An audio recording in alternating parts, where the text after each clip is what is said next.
বিষ্ণুপাদায় কৃষ্ণপৃষ্ঠায় ভূতলে শ্রীমতে জয়পতাকা স্বামিনীতি নামিনে নমো আচার্যপাদায় নিতাই কৃপা পদায়িনে গৌরকথা ধামোদয় নগর গামতারিণে নমো বিষ্ণুপাদায় কৃষ্ণপৃষ্ঠায় ভূতলে শ্রীমতে ভক্তিবেদান্ত স্বামিনীতি নামিনে নমস্তে শাশ্বতে দেবে গৌরবাণী প্রচারিণে নির্বিশেষ শূন্যবাদী পাশ্চাত্য দেশতারিণে শ্রীমদ্ ভগবদ্ গীতার 3য় অধ্যায় কর্মযোগের 17 নম্বর শ্লোক।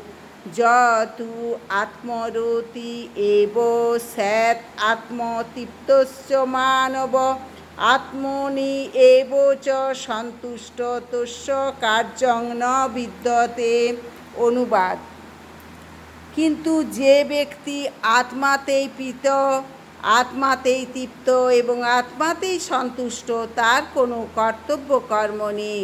প্রভুপাদ তাৎপর্য: যিনি সম্পূর্ণভাবে কৃষ্ণ ভাবনাময় এবং কৃষ্ণ সেবায় যিনি সম্পূর্ণভাবে মগ্ন, তার অন্য কোনো কর্তব্য নেই। কৃষ্ণ ভক্তি লাভ করার ফলে তার অন্তর সম্পূর্ণভাবে কলুষমুক্ত হয়ে পবিত্র হয়েছে।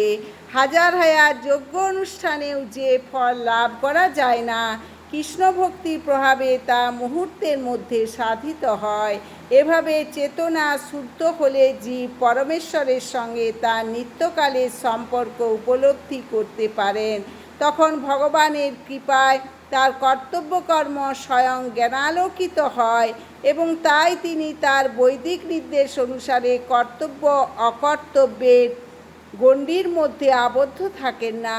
এই রকম কৃষ্ণভক্ত জীবের আর জড় বিষয়াসক্তি থাকে না এবং কামিনী কাঞ্চনের প্রতি তার আর কোনো মোহ থাকে না। হরে কৃষ্ণ কৃষ্ণ কৃষ্ণ হরে হরে, হরে রাম রাম রাম হরে হরে।